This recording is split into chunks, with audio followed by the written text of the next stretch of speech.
Good morning girls. कैसे हो बेटा आप सब?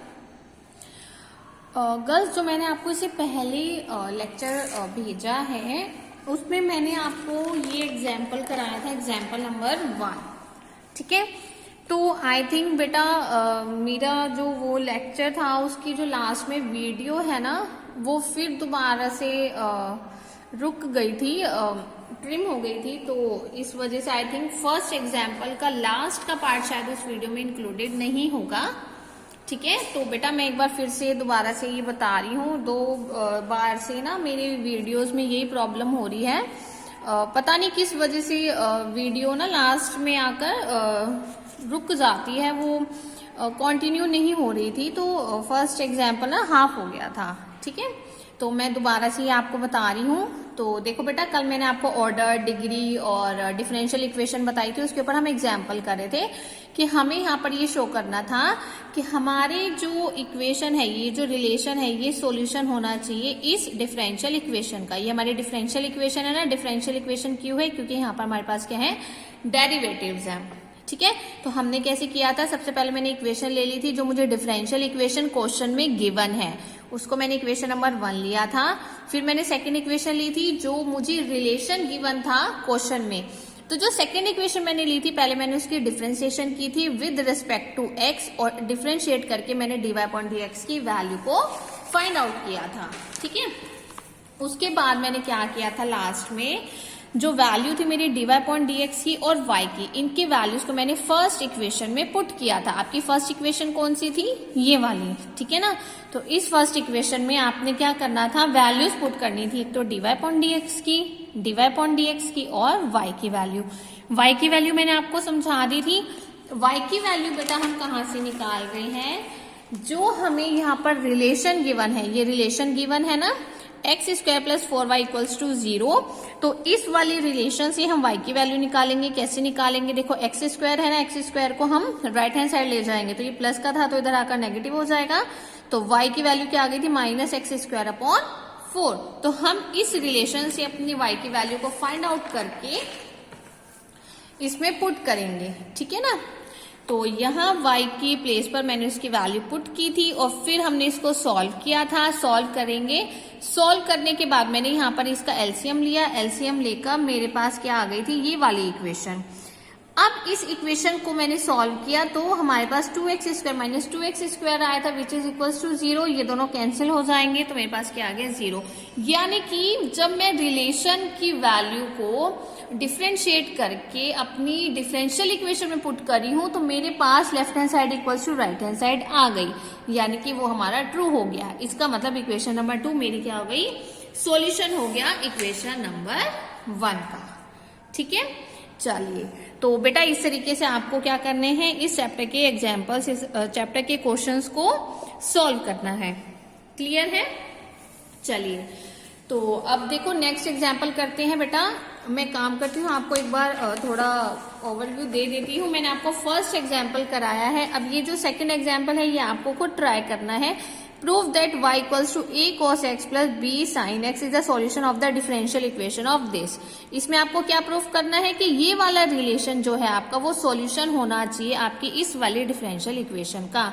तो ये बिल्कुल सेम है जैसे मैंने अभी आपको फर्स्ट एग्जाम्पल कराया है, और ऐसे ही आपका थर्ड एग्जाम्पल भी बिल्कुल सेम है। तो बेटा एग्जाम्पल नंबर 3, एग्जाम्पल नंबर 4 ये आपको खुद से ट्राई करने हैं क्योंकि ये बिल्कुल आसान है।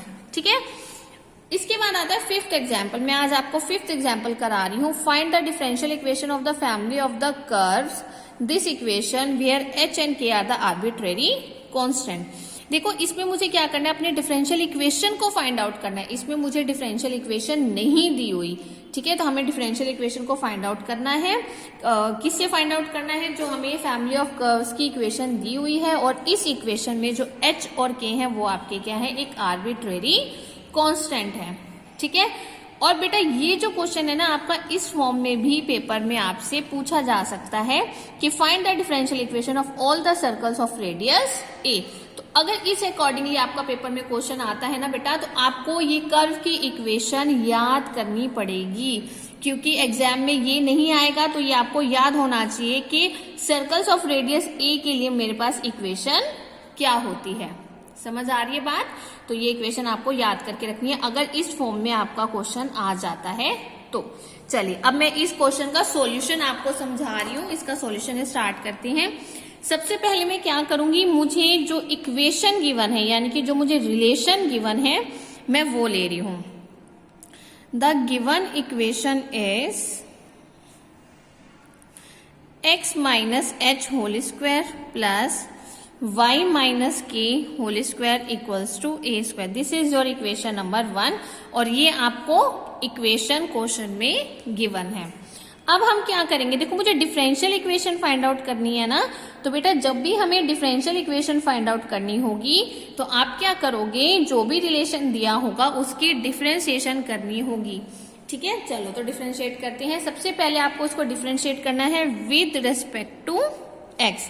तो विद रिस्पेक्ट टू एक्स के अकॉर्डिंग डिफरेंशिएट करके हमारे पास क्या आ जाएगा, देखो पहले इसकी करते हैं। पावर क्या है 2, तो 2 कहाँ आ जाएगा मल्टीप्लाई में और उसी में से क्या करेंगे -1 प्लस 2y माइनस के 2 माइनस 1 और y की डिफरेंशिएशन क्या हो जाएगी 1 हो जाएगी, लेकिन साथ में क्या आ जाएगा dy अपॉन dx। तो मेरे पास क्या टर्म रह गई x माइनस एच। देखो मैं 2 कॉमन ले रही हूँ, देखो 2 यहाँ पर भी है 2 यहाँ पर भी है, तो 2 मैंने क्या ले लिया कॉमन ले लिया, तो मेरे पास ये वाली टर्म लेफ्ट रह गई। ठीक है ना, 2 माइनस 1 और 2 माइनस 1 तो 1 हो जाएगा, तो हमारे पास ये वाली इक्वेशन लेफ्ट रह गई। अब 2 यहाँ पर क्या है मल्टीप्लाई में, जब मैं इसको राइट हैंड साइड ले जाऊंगी तो वो क्या हो जाएगा डिवाइड, तो 2 हमारा राइट हैंड साइड में जाके क्या हो जाएगा 0 हो जाएगा। तो मेरे पास क्या इक्वेशन रह जाएगी x minus h plus y minus k dy upon dx equals to 0। इसको मैंने क्या किया सेकेंड इक्वेशन बना लिया। ठीक है ना, अभी हम इसको और सिंप्लीफाई नहीं करेंगे क्योंकि अभी हमने सिर्फ सिंपली क्या करना था डिफरेंशिएट करना था। ठीक है, अब मैं क्या करूंगी, अब मुझे दोबारा से इसकी क्या करनी है डिफरेंशिएशन करनी है। वंस अगेन हमें क्या करनी है डिफरेंशिएट करना है। So again differentiate with respect to x।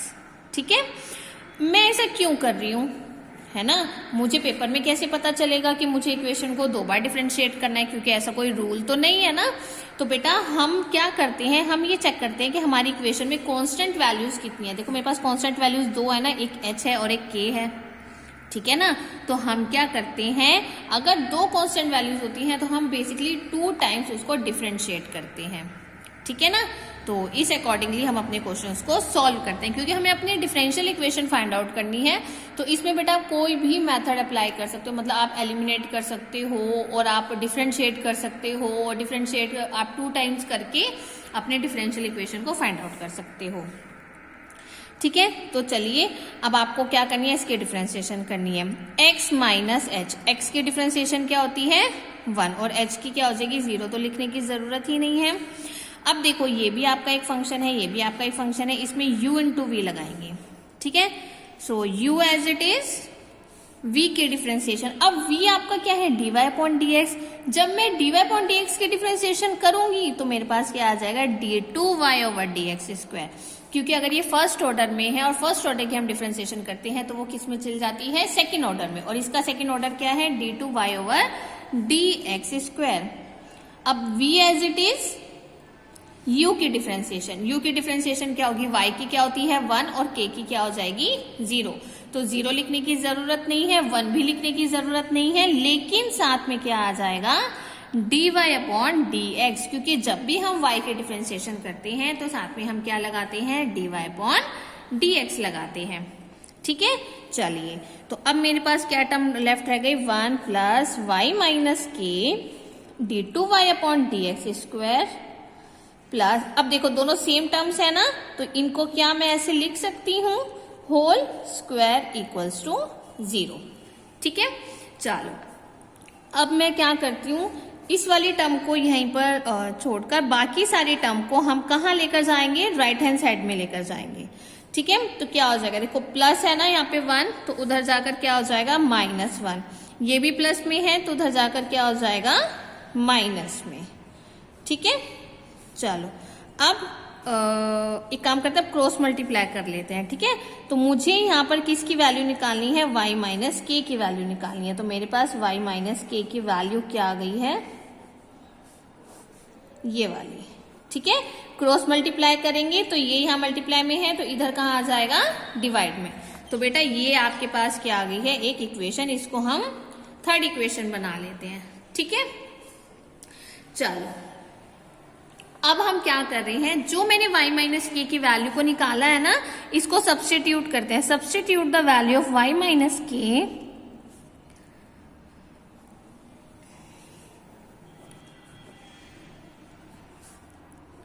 From third equation in second equation, ठीक है।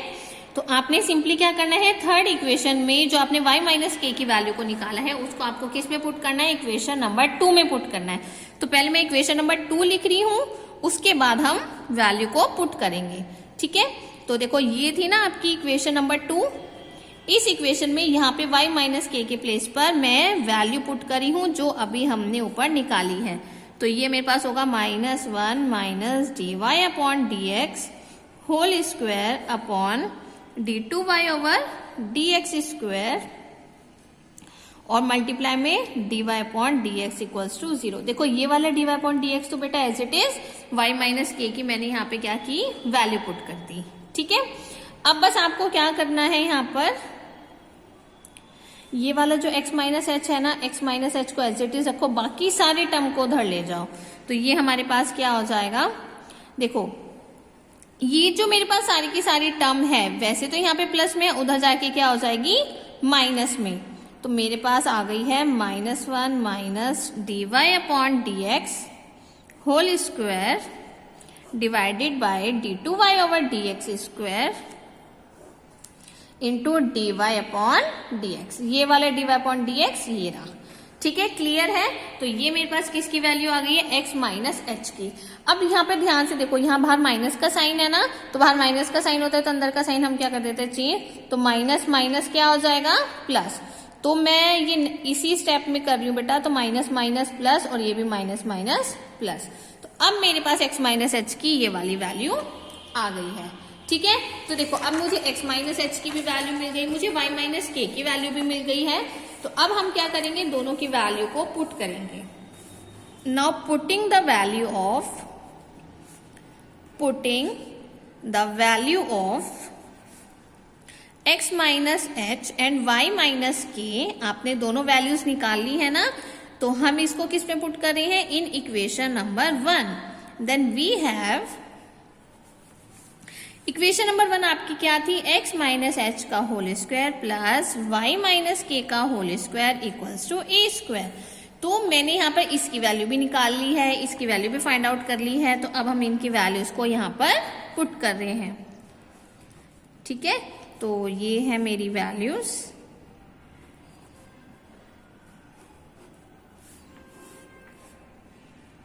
सिंपली बेटा बस आपको यहाँ पर वैल्यूज पुट करनी है और कुछ नहीं करना है। यहाँ पर लेकिन स्क्वायर भी है, तो मैंने इसलिए सबके साथ स्क्वायर लगाया है, क्योंकि वहां पे हमने सिर्फ x माइनस एच की वैल्यू निकाली है, लेकिन यहाँ हमें x माइनस एच के होल स्क्वायर की वैल्यू को पुट करना है। तो बस हम ना सारी वैल्यूज को पुट करके उनका स्क्वायर कर देंगे, ठीक है।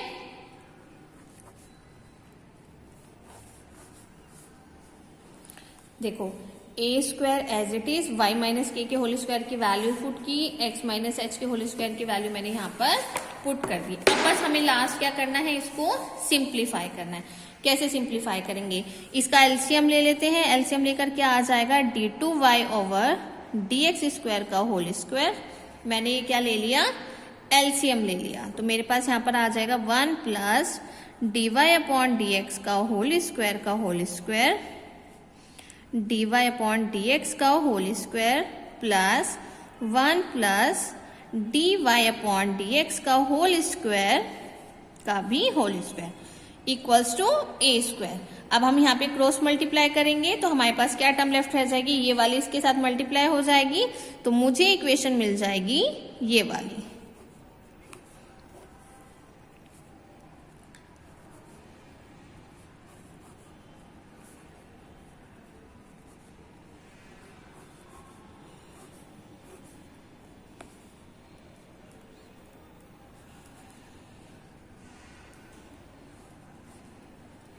ठीक है, तो ये आपको यहाँ पर ये वाली टर्म मिल गई। अब बेटा ध्यान से देखो, ये वाली टर्म और ये वाली टर्म सेम है, क्या मैं इसको कॉमन ले सकती हूँ? हाँ, मैं इसको कॉमन ले सकती हूँ। तो मैंने क्या किया, सिंपली अपनी इस वाली टर्म को कॉमन लिया। तो मेरे पास क्या टर्म लेफ्ट रह गई, dy/dx का whole square plus 1 equals to a² d2y/dx square का होल स्क्वायर। ध्यान से देखो बेटा, देखो ये वाला ब्रैकेट और ये वाला ब्रैकेट बिल्कुल सेम था, तो मैंने इसको कॉमन लिया। जब मैं इस वाली टर्म को कॉमन लूंगी तो यहाँ से ये वाली टर्म लेफ्ट रह जाएगी और यहाँ पर से सिर्फ हमारे पास 1 रह जाएगा। अब आप यहाँ पे ये देखो, ये दोनों सेम है ना ब्रैकेट, और यहाँ पर इसकी पावर क्या है 1, यहाँ पर इसकी पावर क्या है 2। तो जब भी बेस सेम होते हैं तो पावर्स क्या हो जाती हैं, ऐड हो जाती हैं। तो यहाँ सिंपली मैंने क्या किया, मेरा ब्रैकेट सेम था तो मैंने पावर्स को ऐड किया, तो 2 + 1 कितना हो जाएगा 3। तो मेरे पास क्या हो गया, ये एक इक्वेशन मुझे मिल गई, डिफरेंशियल इक्वेशन। ठीक है बेटा, तो इस अकॉर्डिंगली हमें क्या करना है, अपने रिलेशन का यूज करके लास्ट में एक डिफरेंशियल इक्वेशन को फाइंड आउट करना है। ठीक है, चलिए मैंने बेटा आपको 5th एग्जाम्पल कराया है, इसके बाद है आपका 6th एग्जाम्पल। ये देखो, find the differential equation of all the parabolas whose axis are parallel to the y axis. आपको एक डिफरेंशियल इक्वेशन फाइंड आउट करनी है जिसमें जो आपके पैराबोलाज हैं हुज उनकी एक्सिस पैरेलल है किस पे, वाई एक्सिस पे। अब देखो बेटा, इसमें कोई इक्वेशन तो नहीं दी हुई ना, कोई रिलेशन तो नहीं दिया हुआ, तो हमने क्या करना है, इसके अकॉर्डिंगली ही अपनी रिलेशन को लिखना है। जैसे कि जो पैराबोला होते हैं जिनकी एक्सिस पैरेलल होती है वाई एक्सिस के, तो उनकी इक्वेशन बेटा ये होती है, आपको ये लर्न करनी है। ठीक है, उसके बाद क्वेश्चन वैसे ही करना है जैसे मैंने आपको 5th एग्जाम्पल समझाया है। क्लियर है? तो बेटा ये आपका 6.1 एक्सरसाइज है, ये आपको ट्राई करनी है।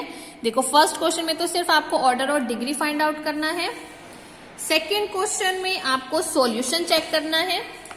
देखो सेकंड क्वेश्चन में आपको इक्वेशन दी है, डिफरेंशियल इक्वेशन, और एक रिलेशन दिया, आपको प्रूफ करना है कि ये आपका सॉल्यूशन होना चाहिए इस डिफरेंशियल इक्वेशन का। तो सेकंड क्वेश्चन भी आपसे हो जाएगा।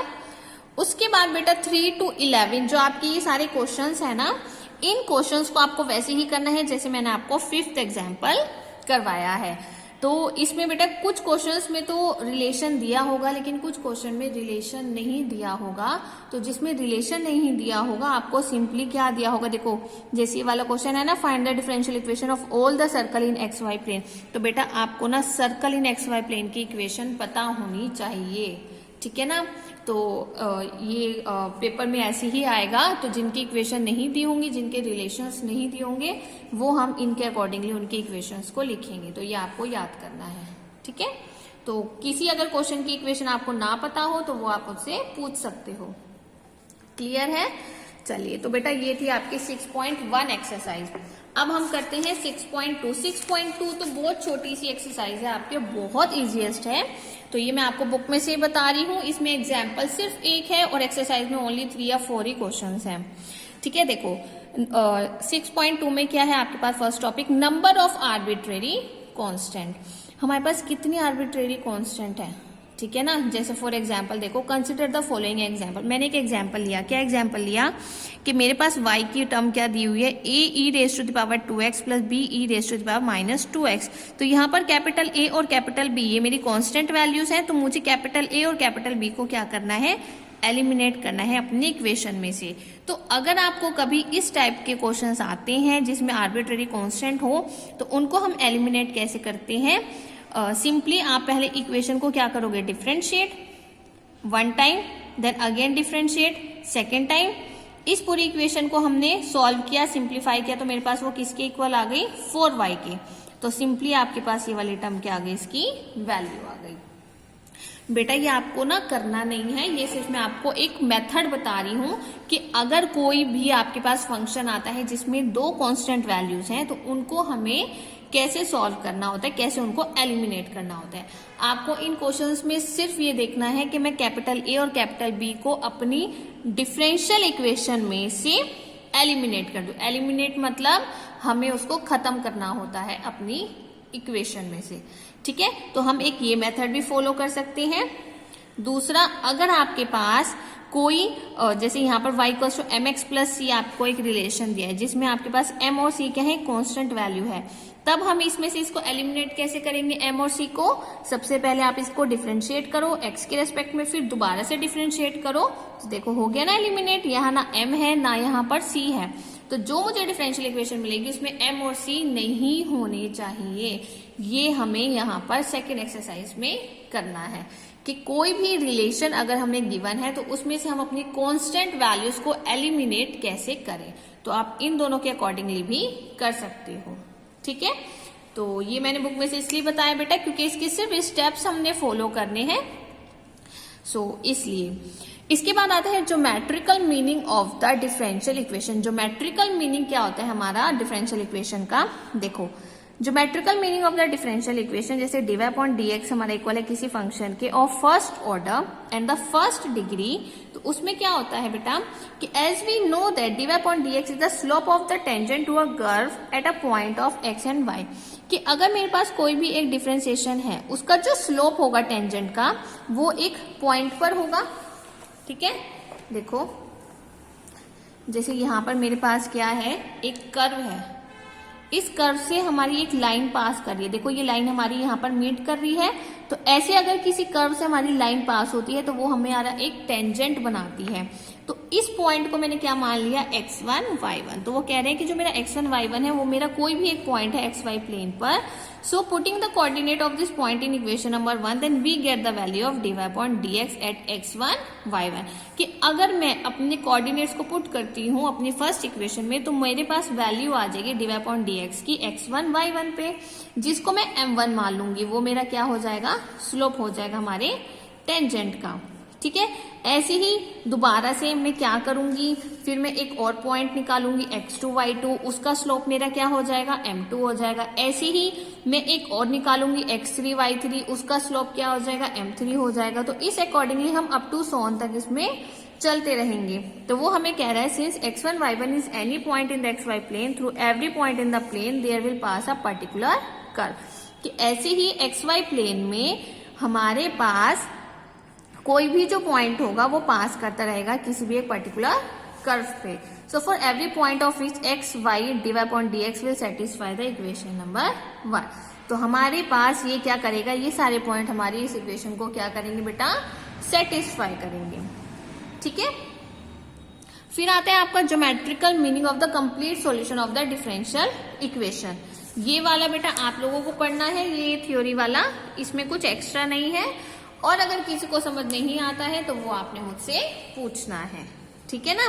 चलिए देखो एग्जाम्पल है आपका एक्सरसाइज 6.2 का। देखो मैंने कहा था ना कितनी छोटी सी एक्सरसाइज है, सिर्फ 2 क्वेश्चंस है, ठीक है ना, ओनली 2 क्वेश्चंस यू हैव। तो चलिए देखिए हमने इसको कैसे सॉल्व करना है। इसमें बेटा थ्योरी है इसलिए मैं इसको रजिस्टर पे लिख कर नहीं बता रही हूँ, क्योंकि थ्योरी मैं क्या लिखूंगी है ना, ये आपको मैं यहीं से समझा दूंगी। तो देखो एग्जाम्पल नंबर 1 क्या हमारे पास, give a geometrical meaning of the differential equation of this. हमें इसका सिर्फ एक ज्योमेट्रिकल मीनिंग बताना है। अब देखो हमें एक इक्वेशन दी हुई है dy upon dx equals to minus x upon y, ये मैंने इक्वेशन नंबर 1 ले ली। तो वो कह रहे हैं कि जो मेरे पास इक्वेशन नंबर 1 है इसमें जो मेरा पॉइंट है x और y moving so as to satisfy the equation, वो मूव कर रहा है हमारा सेटिस्फाई करने के लिए हमारी इक्वेशन को। So moves in a direction perpendicular to a line joining the point x and y to the origin, कि जो हमारे पास ये इक्वेशन है, जो ये पॉइंट्स है वो मूव कर रहे हैं हमारी परपेंडिकुलर लाइन पर, जो ज्वाइन कर रहे हैं हमारे किसी एक पॉइंट को ओरिजिन पे, यानी कि जो पॉइंट हमारा मूव कर रहा है under the condition of equation number 1 वो एक सर्कल बना रहा है ओरिजिन पे, और जिसका सेंटर पॉइंट क्या होगा, हमारा ओरिजिन होगा। So equation number 1 can be written है। सो मैं इक्वेशन नंबर 1 को कैसे लिख सकती हूँ, ऐसे भी लिख सकती हूँ। तो ये इक्वेशन बेटा मेरी कैसे आई है ये मैं आपको सॉल्व करके बताती हूँ। देखो जैसे हमें क्वेश्चन में दिया है dy अपॉन dx, ठीक है ना, ये हमें क्या दिया, माइनस एक्स अपॉन वाई। तो हम इसकी क्या करेंगे, क्रॉस मल्टीप्लाई, तो ये क्या हो जाएगा y dy equal minus x dx। इसको मैं राइट हैंड साइड से लेफ्ट हैंड साइड ले जाऊंगी तो ये क्या हो जाएगा, यहाँ पर माइनस का था तो इधर क्या हो जाएगा, प्लस का, ठीक है। तो ऐसे हमने क्या किया, इस वाली इक्वेशन को सॉल्व किया और हमारे पास ये इक्वेशन आ गई। तो यहाँ पर बेटा ये इक्वेशन ऐसे लिखी हुई है, ठीक है। इसके बाद अब हमने क्या करना है, इसको इंटीग्रेट करना है। After this integrate this equation, integration की हुई है ना सबने +2 में, तो हमें इसकी क्या करनी है, इंटीग्रेशन। इंटीग्रेशन का साइन सबको पता है ना, ऐसे होता है। चलो, जिन बच्चों के पास 12th में इंटीग्रेशन नहीं थी तो मैं आपको ये समझा रही हूँ कि हमारे पास इस इक्वेशन में हमें इंटीग्रेशन करनी होती है, और बेटा ये वाला साइन है इंटीग्रेशन का होता है, ठीक है। तो हम कैसे करते हैं इंटीग्रेशन, जैसे मुझे x की इंटीग्रेशन करनी है, ठीक है, तो x की इंटीग्रेशन का फॉर्मूला होता है x²/2, y की डिफरेंशिएशन y की इंटीग्रेशन y²/2 + c = 0। जब भी हम किसी की इंटीग्रेशन करते हैं तो साथ में हम एक कांस्टेंट वैल्यू लगाते हैं, जो मैंने क्या ले ली है, c ले ली है। तो बेटा ये क्या है, आपकी इंटीग्रेशन हो गई, ठीक है। सो हमने इंटीग्रेट किया, इंटीग्रेट करके हमें इक्वेशन मिल गई which is the general solution, ठीक है। सो equation number 2 represent a family of concentric circles. ये जो मेरी इक्वेशन है ये क्या रिप्रेजेंट कर रही है हमें, the family of concentric circle. So the circle passing through 2 and 3 is x² + y² = 13। तो हमारे पास है बेटा ये वाली जो इक्वेशन है ना, ये मेरी इक्वेशन क्या आ रही है, फैमिली ऑफ कंसेंट्रिक सर्कल। इस इक्वेशन से हमने क्या किया, अपना पॉइंट फाइंड आउट किया। तो मेरा पॉइंट क्या आया है, x और y का 2 और 3 आ गया है। सो 2 और 3 से मेरे पास यहाँ पर c की वैल्यू आ गई x² + y² = 13 which is a particular solution. तो इससे हमारे पास क्या आ गई, एक डिफरेंशियल इक्वेशन आ गई from equation number 1 is made of all the circles infinite in number that have their centres at the origin. तो ये हमारी फर्स्ट इक्वेशन से हमें क्या बता रहा है कि हमारे पास सर्कल और एक इनफाइनाइट नंबर आ गए हैं सेंटर्स एट द ओरिजिन पे। तो इस पॉइंट से हम c की वैल्यू निकाल लेंगे, यहाँ पर x और y की वैल्यू हम पुट करेंगे, x और y की वैल्यू पुट करके हमें c की वैल्यू मिल जाएगी। तो जब मुझे c की वैल्यू मिल जाएगी उसको पुट करेंगे, तो this is your particular solution, ठीक है बेटा। तो ये इक्वेशंस तो आपको सॉल्व करनी आती है ना, इसलिए मैंने आपको ये वाला सॉल्व करके नहीं बताया है। फिर भी अगर कुछ बच्चों को ये नहीं आएंगी तो आप मुझसे पूछ सकते हो, कोई प्रॉब्लम नहीं है। तो बेटा ये है आपका 6.2, आपको ये दोनों क्वेश्चंस ट्राई करने हैं, और किसी को कोई प्रॉब्लम होगी तो आपने मुझसे पूछना है, ठीक है। Thank you. और यहाँ पे आपका 6 चैप्टर खत्म होता है, कल मैं आपको 7 चैप्टर स्टार्ट कराऊंगी, ठीक है। Thank you.